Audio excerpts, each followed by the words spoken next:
Good evening and welcome to the Ingraham Angle live from New York City. I'm Jason Chaffetz, filling in for Laura Ingraham, who's on vacation.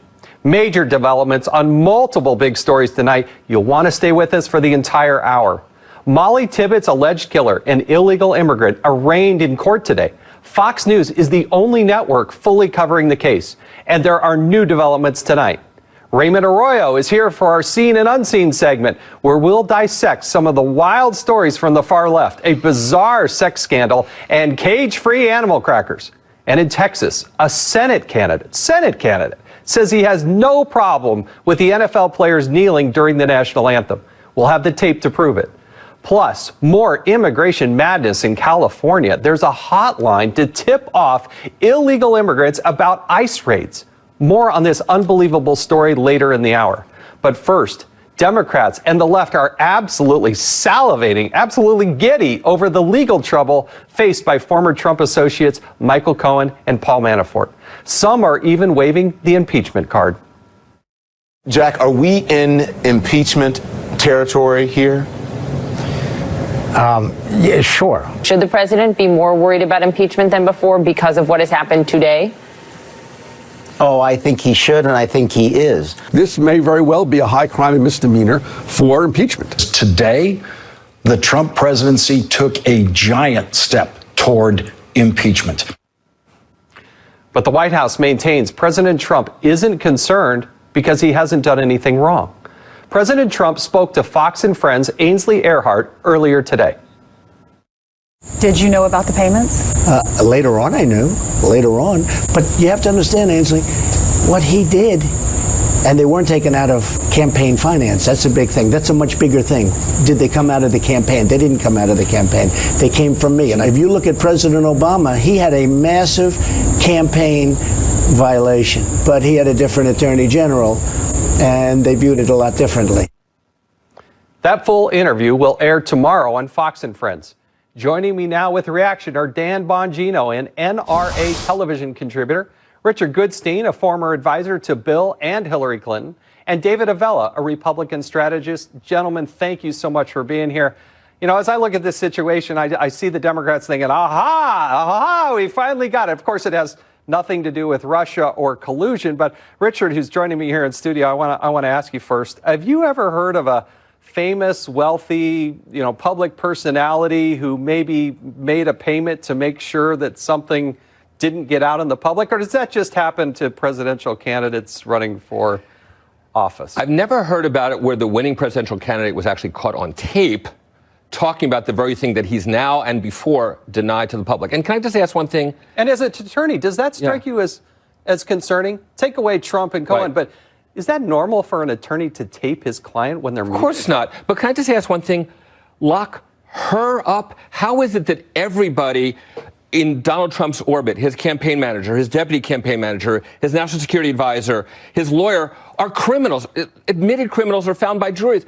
And I think the list is going to go on. So I look, Donald Trump took a step backwards yesterday in terms of his viability politically. I think Democrats who are pouncing on this are making a huge mistake. And in fact, there's a reason that Nancy Pelosi and others have said to candidates running, this is not the card you're playing. You want to talk about the fact that Republicans will take away pre-existing condition coverage and other issues that Democrats think they can campaign on. Impeachment should absolutely not be one of them. And I think you're right, because I think this is distraction. I don't see the Democratic leadership, and I don't see him talking about any issues. But I see a guy like Mike Quigley, who's actually a respectable member of the Democratic Party, saying, yeah, impeachment. And that's what I think is concerning here. But one of the issues, he's not alone, but I think that's no doubt, mistake. it was not necessarily a good day for Donald Trump to have close advisors. But to say that it's everybody in his orbit is a little bit much, too. A lot of people. We haven't had a president since Richard Nixon who have had people who are now criminals. They're not suspects. They're not people who are under. These are people that have either pled guilty or been found guilty. That's unusual. Sorry. Dan, how do you read this situation? I mean, I don't see any Russia here. I don't see any collusion. I see a special prosecutor going a different direction. But what's your read on it?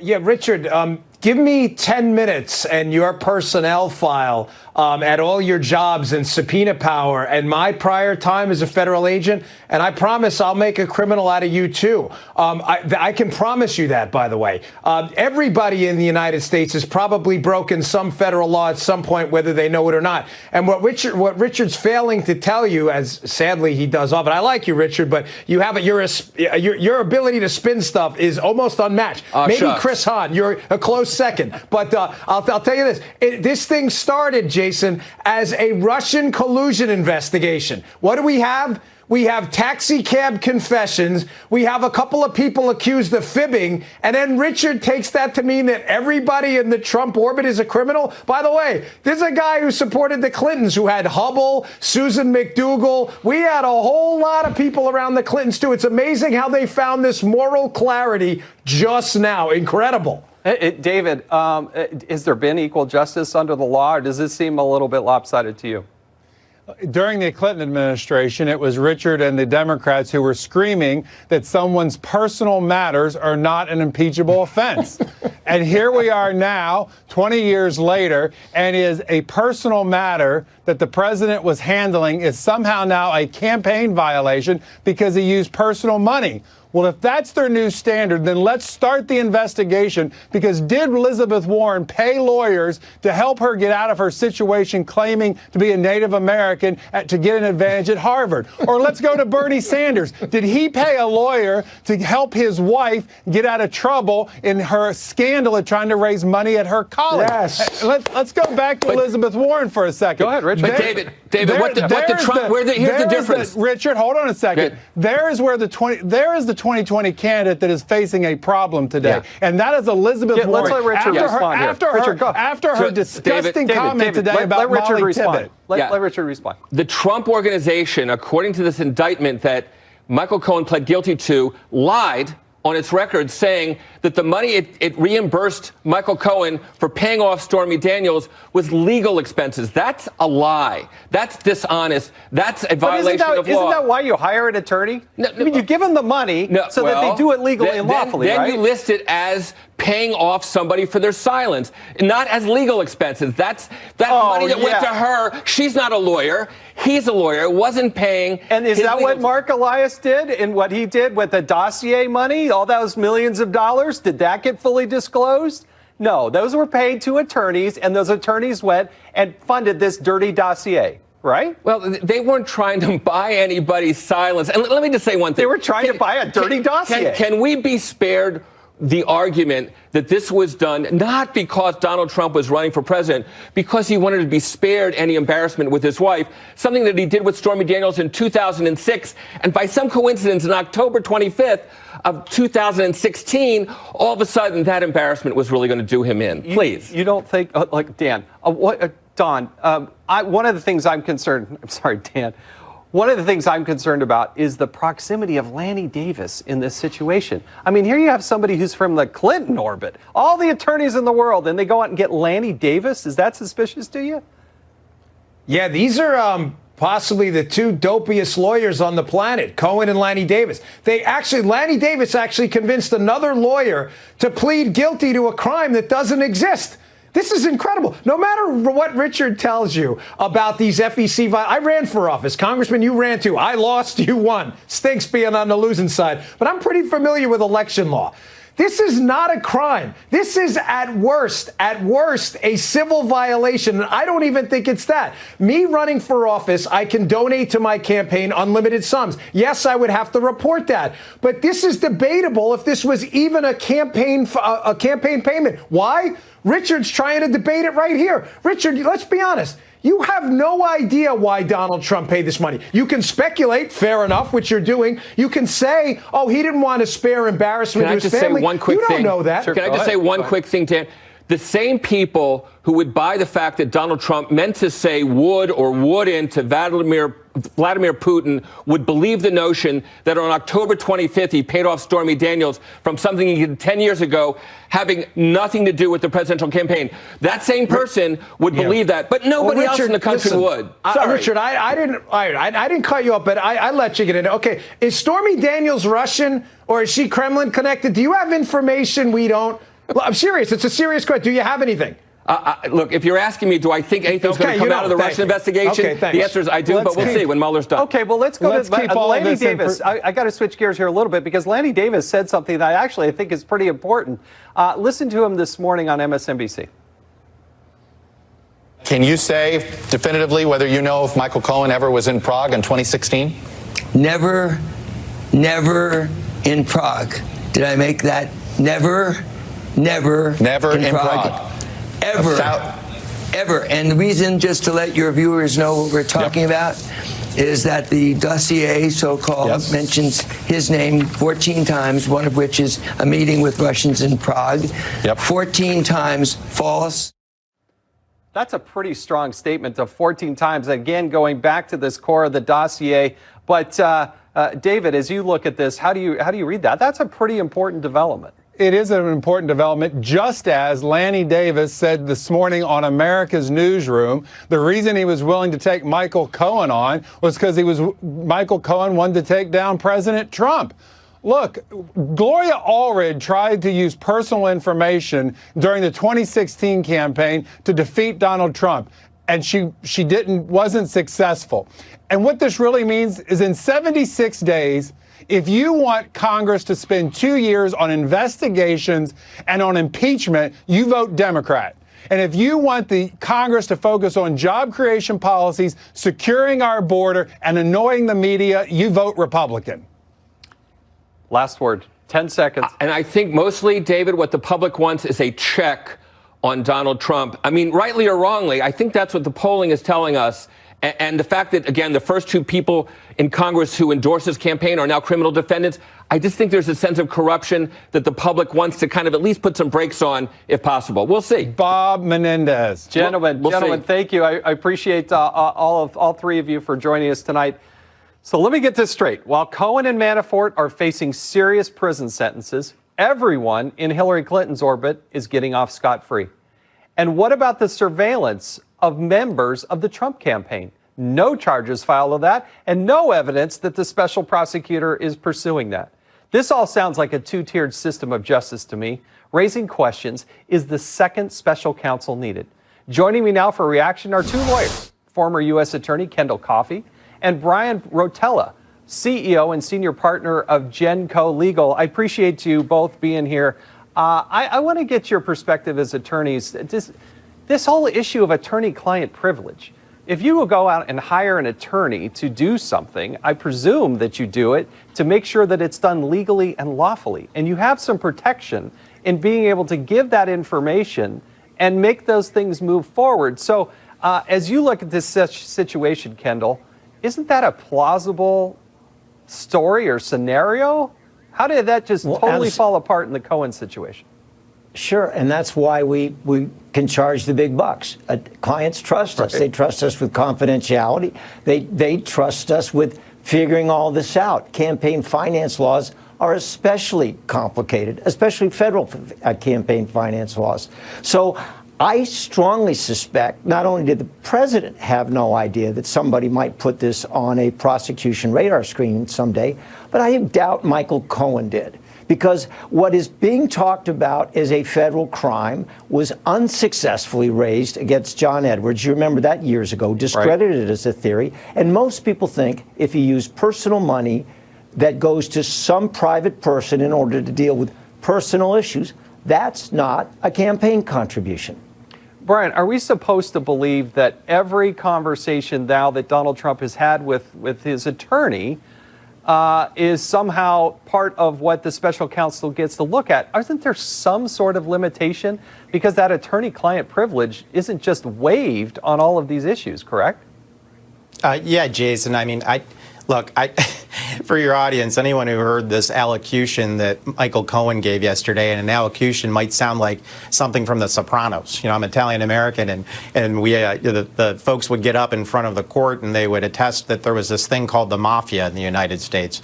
I'm not sure if the president should nickname Michael Cohen either Better Not Call Saul or Captain Obvious. I mean, that's pretty obvious what he got up and said yesterday, which is that the president there were women that he was having relationships with outside of his marriage, and that he thought that that might impact his view on the folks' view on the election. To me, there was nothing criminal about that. And getting to your question, as a lawyer, the attorney-client privilege is the one sacred thing we have. Lawyers have terrible reputations, and I think Kendall would even agree. Unfortunately, we have it for a reason a lot of times. And it looks like to me that Donald Trump has found himself in the Jurassic Park of lawyers. I mean, I'm waiting for the next Raptor lawyer to come out of this thing between Lanny Davis, and I was listening to your last segment, who, you know, the stuff that he did back in the 90s to some of the things that we're seeing now with Cohen. And then also, let's not forget that Jim Comey is an attorney. And you know very well, Jason, look what that attorney did in his findings back on July 5th of 2016 when he found that Hillary Clinton was, quote unquote, extremely careless with her emails. Yeah. Oh, which, by the way, was a standard changed by our favorite FBI believe me, there's Peter a whole Schrock. other set of subjects we could talk about there. What is highly suspicious for me is that Donald Trump's former attorney is suddenly represented by somebody from the Clinton orbit, Lanny Davis. And Lanny has a duty and a responsibility under the law to protect his client. But I want to play a clip from Lanny Davis here, and I want you to ask yourselves at home, is Lanny Davis working in the best interests of his client, Mr. Cohen, or is he working in the best interest of his own personal political beliefs? Watch this clip. Would Michael Cohen seek a pardon from the President of the United States for any of this? The answer is definitively no, under no circumstances, since he came to the judgment after Mr. Trump's election to the President of the United States that his suitability is a serious risk to our country. And certainly after Helsinki creates serious questions about his loyalty to our country, his answer would be no, I do not want a pardon from this man. Are you kidding me? If you're an attorney for somebody who is now pleading guilty to a felony, you wouldn't accept a pardon from the President of the United States? How in the world can you make a case that that is in the best interest of his client, Mr. Cohen? Kendall, what are your thoughts on that? Well, I think it sounds like positioning. I'm sure Lanny Davis had some conversation with his client as well as his co-counsel before he launched into that. I think anybody would accept a pardon from about anybody who was present. It's so much better than the alternatives. No, and I think he's doing it for some political posturing. But, Brian, what's your take on it?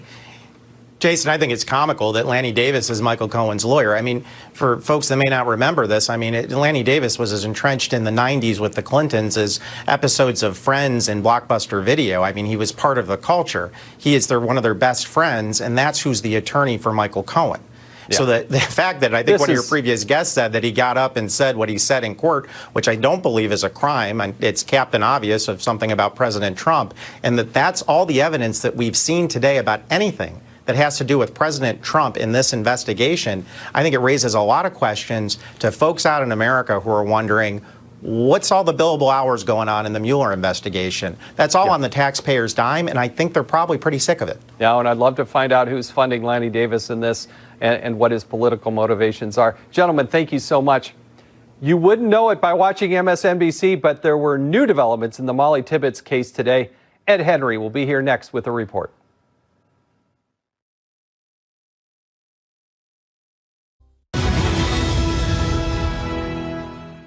A tragic story. You know, as a parent, I can't even imagine what went on in Iowa and what that family's going through. But a tragic story out of Iowa. College student Molly Tibbetts found dead yesterday after a 34-day search. We had a lot of hope that they would actually find her, but they didn't. And her alleged killer, an illegal immigrant, was in court for the first time today. Ed Henry is here with the latest on this terrible, tragic story.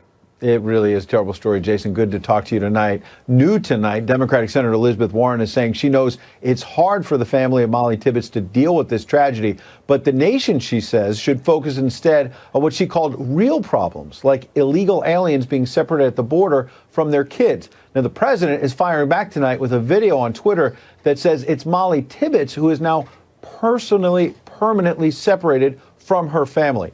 Christian Rivera today, we got a glimpse of him, the illegal alien charged with first-degree murder in the death of Molly Tibbetts, appeared in striped prison garb and shackles in a county court in Iowa. ICE agents say he's from Mexico, has been in the United States illegally for up to 7 years. Police say Rivera confessed that on July 18th, he followed Molly Tibbetts during her nightly jog. She pleaded with him to knock it off, stop trailing her, warning that she would call the police on her cell phone. Rivera claims at that point he blacked out, and when he woke up, Tibbetts was in his trunk with a bloody skull. Police say the suspect led them to a cornfield where they found what they believed to be Tibbetts' body. Rivera worked at Yarby Farms, not far from there. An official at the farm initially claimed they had put him through the federal E-Verify system, but then clarified that had not happened. As the president, as I mentioned a moment ago, tweeted out a video expressing his sympathy to the Tibbetts family and saying this case shows that massive reform of the nation's immigration laws is simply long overdue. We screen every applicant through the Social Security Administration's Social Security Number Verification Service. In addition, we ran that information through the verification service and the information came back verified. Our employee was not who he said he was. Nobody has laws like the United States. They are strictly pathetic. We need new immigration laws. We need new border laws. The Democrats will never give them, and the wall is being built. We've started it, but we also need the funding for this year's building of the wall. So, to the family of Molly Tibbetts, all I can say is God bless you. With that video, as well as the president's mention of Tibbetts at the political rally last night in West Virginia, a defense attorney said in court today that given all those comments, quote, at the highest level of government, the media should be blocked from the courtroom to ensure a fair trial. The judge denied that move, meaning this is going to get a lot of media attention, Jason. Well, a good decision from the court. Ed, thanks. I appreciate you joining us. Very upsetting. And I'd like to note, Fox News is the only cable news outlet to air the arraignment of Molly's alleged killer today. Joining me now with the reactions is Francisco Hernandez. He's an immigration attorney, and Art Arthur, a fellow at the Center for Immigration Studies. In full disclosure, when I was the chairman of the House Oversight and Government Reform Committee, Art Arthur was an employee there for some time, and a good one at that. Gentlemen, I thank you for being here. Francisco, I want to ask you, do you think it's legitimate that news outlets cover this story? I think the news outlets ought to cover what they want to cover. I don't think we can blame 11 million people for a murder of one person. I didn't know nobody did that. Wait. Name one person. I've never done that. Who blamed 11 million people? You just did. Well, you just did. The president just said that immigration reform is long overdue. Do you agree with that? Do you agree with that immigration reform is due? I do agree with that. We've been saying that for 18 years. So what's the problem? Why are we even here politicizing the death of a young lady? You are making money. You are getting ratings of the death of a young lady and trying to blame 11 million people in this country for the murder of one murderer who confessed. So you don't think it's relevant? You don't think it's relevant that this person is here illegally? It is relevant that the person committed a murder. It's not murder that it affects 11 million people who the president agrees we ought to have immigration reform. Why are we mixing the two? And do you agree that if this person wasn't in this country, this murder would not have occurred? We don't know whether that would have occurred or not. No, we wouldn't. The answer is a simple, it would have never happened. If he was not in this country, he would have never murdered that young lady. All right, so I'll give you that. So let's reform the laws. Is that going to fix the murder? Now, I want to show you this. I want to bring in Art Arthur. So stop politicizing it. No, how is it politicized? Look, let me show you this poll. You're putting it on prime time. That's politicizing. Francisco, look at this poll that was done by Gallup. It's a survey of over 1,000 Americans. Pull this poll up on the screen. The number one issue that Americans view as the top problem facing the United States of America? Yes. Immigration. The number one issue. And so it is legitimate. And what happened to the wall? Francisco. And what happened to Mexico? And you know what happens? Hey, Francisco. What happened? You build that wall, families don't get separated. They don't get separated. And they don't come here illegally. That's what happened. Are you saying this murder would not have happened if you build that wall? What happened to building the wall? Because he wouldn't be here illegally. What happened to he had been here long before Trump came along. He doesn't even have a dollar to build one brick on the wall. Because we've got an open, porous border. Arthur, what's your take on this? Art was a judge in the immigration system. He's well aware of this situation. Please weigh in on this. If he hadn't been in the United States, this murder never would have occurred. And the fact is, every murder is senseless. This one was needless. The president is 100% correct. not all immigrants are criminals. In fact, the vast majority aren't. But the ones who are, are.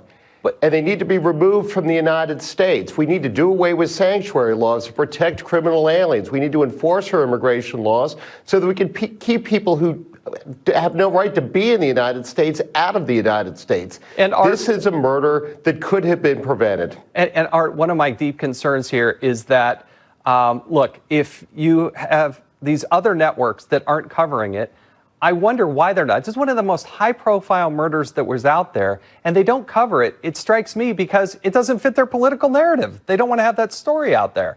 Do you think I'm going too far with that? No, this was a case that was covered for an entire month as people were looking for this young woman.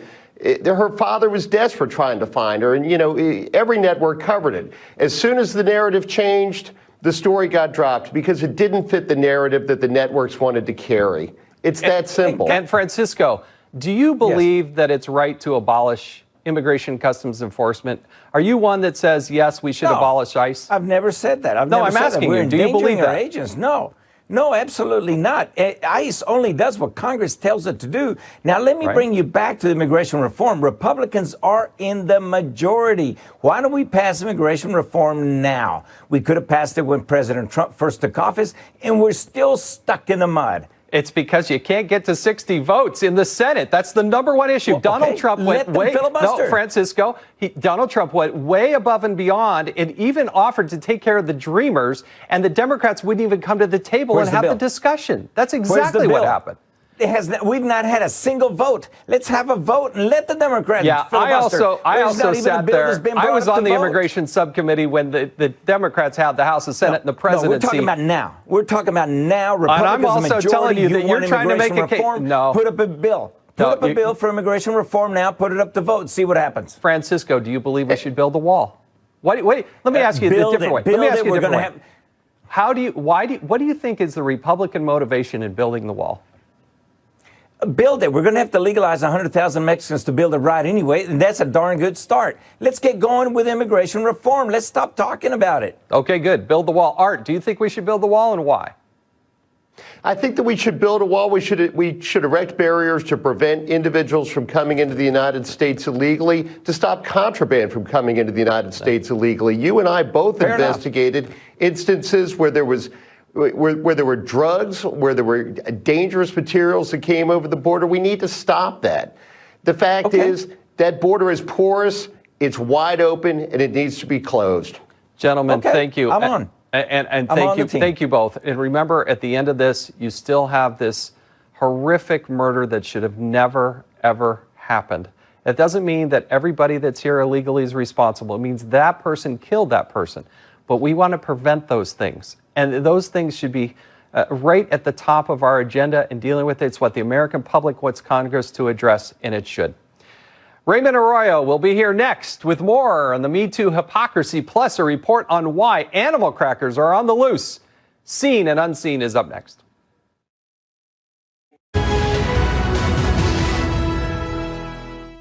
It's time now for our Seen and Unseen segment, where we expose what's behind the big cultural stories of the day.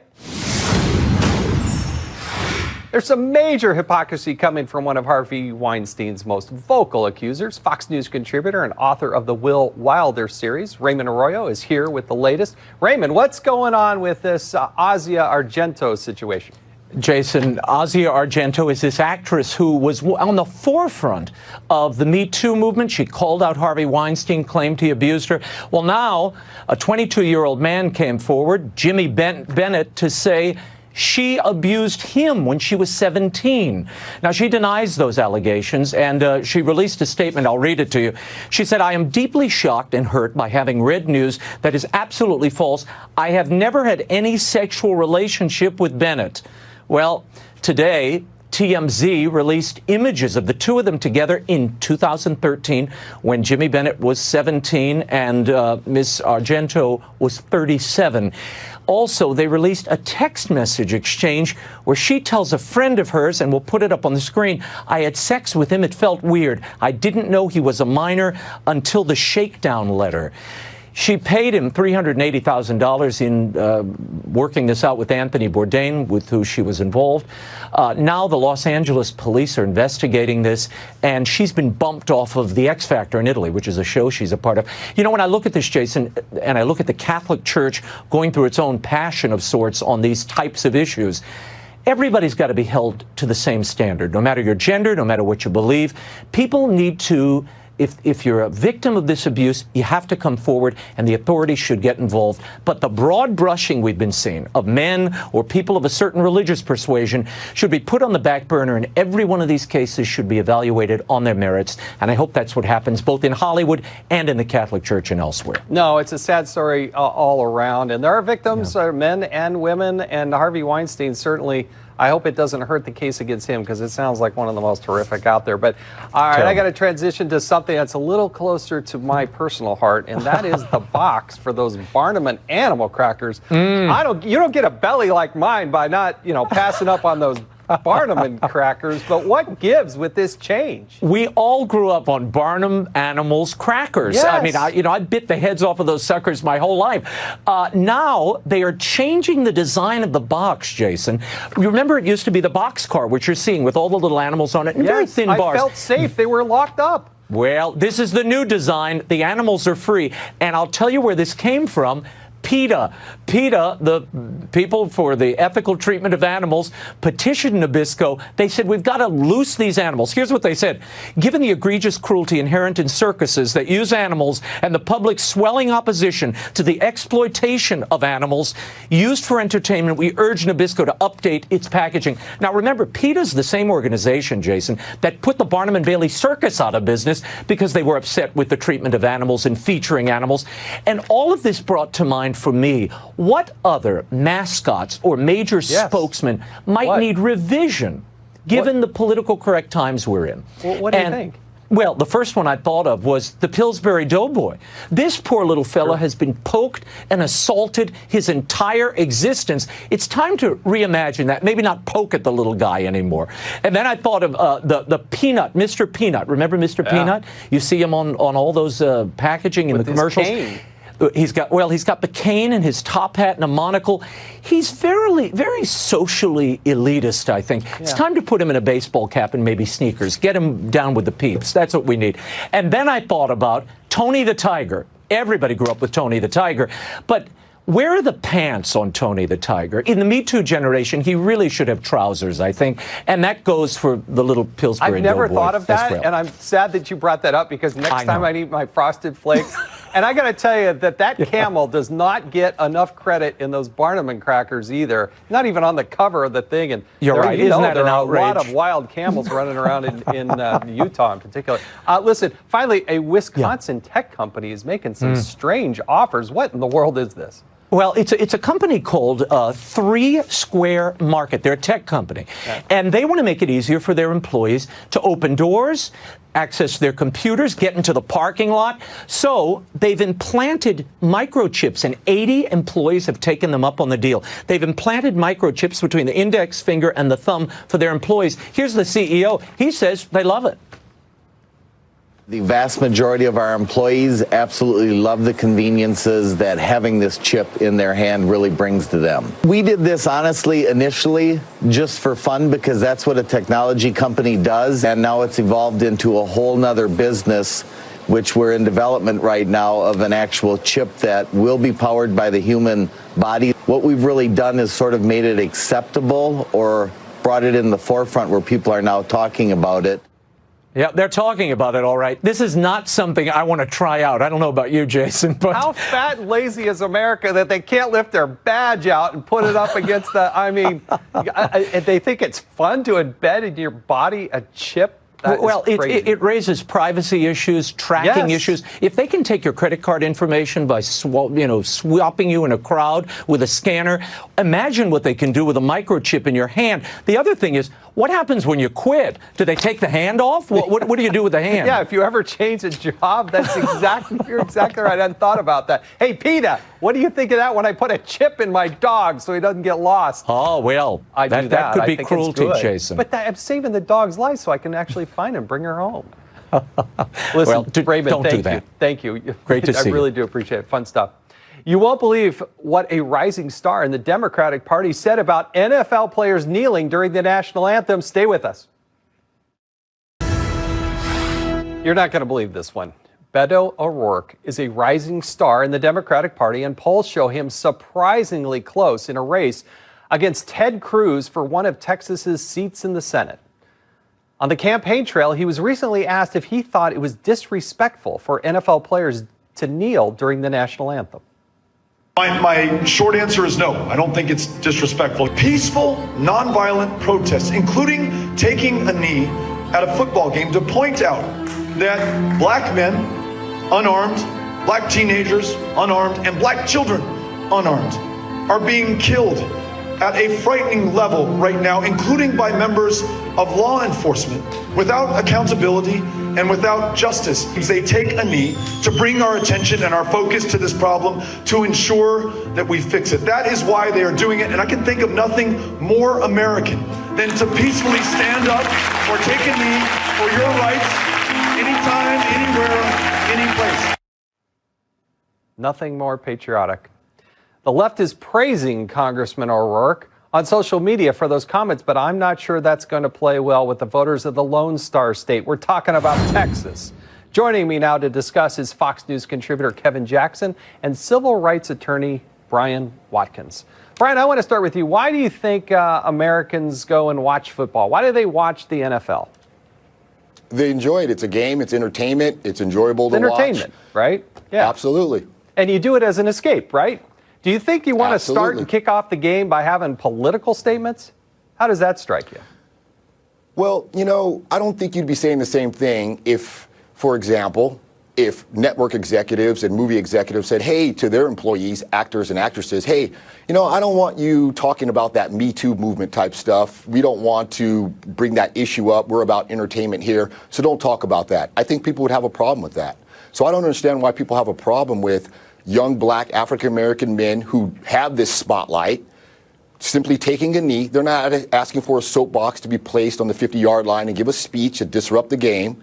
You're talking about not participating in the anthem by simply silently, quietly taking a knee. But do you understand how offensive that is to the men and women who have served this country?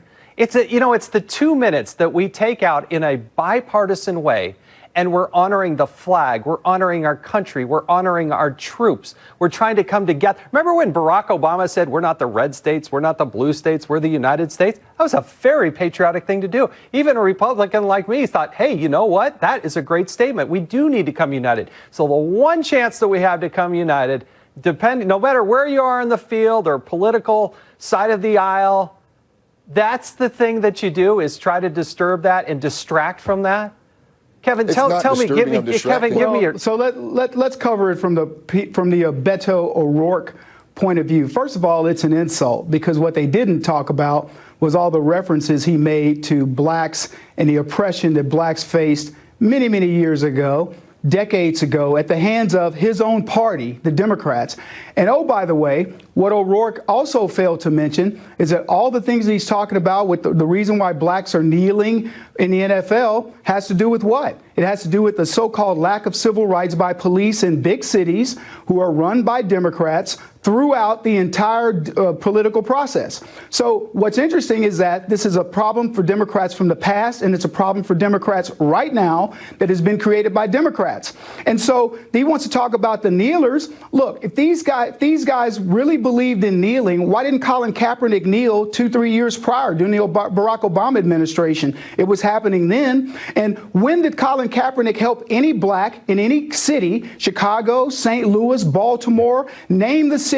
What has he done prior to that kneeling to help any of the blacks that are being killed in crazy numbers every weekend by other blacks? It is a disingenuous move. And for O'Rourke to hearken back to the days of civil rights as if these self-indulgent multimillionaires, let me just say this, it's for these self-indulgent multimillionaires to want to kneel and act as if blacks are facing these types of issues every single day is patently ridiculous. Brian, I see not only the protests and kneeling before the national anthem, which I think is disrespectful to the flag, our country, and certainly to our troops. That's my take on it. I think the majority of the polling would show that. I also see people and players saying, hey, I'm not going to go to the White House. I'm not going to interact. Where I think the opposite should be true. They should be saying, I would actually like to meet with Donald Trump. I would actually like to meet with Republicans. Don't you think that would be more productive? It could be productive. And, that's what America is all about, is the debate. And highlighting and, attracting attention to an issue is what the kneeling is all about.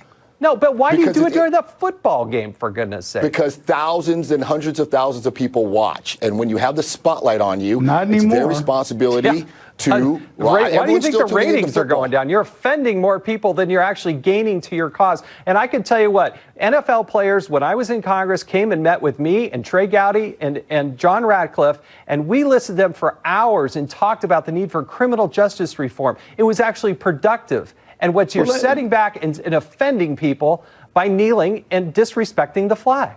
Jason, let me say one quick thing. There are many NFL players. Let me go, Brian, and Kevin, I'll give you the last word, but you got to go fast.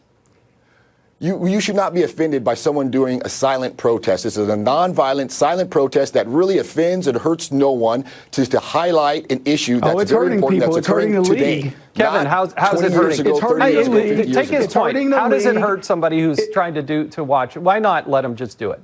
They can do whatever they want, and the public has responded, and I think let the chips fall where they may. But I also want to give a shout out to the players who are standing for the flag and the anthem, because they are unheralded. Unfortunately, it's a very small minority of young players who don't want to stand for the flag. The majority of football players get it because they understand that this is a game. Yeah, that's right. And there's a time and a place for it. And those couple minutes when we honor the flag is not the time to do it. I want to be part of that solution. And when I was in Congress, I was working on the criminal justice reform issues. And it is a legitimate issue, but it's done at the wrong time in the wrong way. That's my take on it. Gentlemen, I appreciate you being here. The only time and place is when the spotlight's on you. And that's the only time the spotlight's on. These people have plenty of spotlight. They got millions of dollars, and they got the spotlight anytime. And when they're invited to the White House and they disrespect the presidency of the United States, you know how many times I got invited to the White House or on the floor of the House? I didn't want to go there because Barack Obama was the president. I did it out of respect, and I did it because I wanted to engage in the dialogue. That's what you do. You don't run away and then,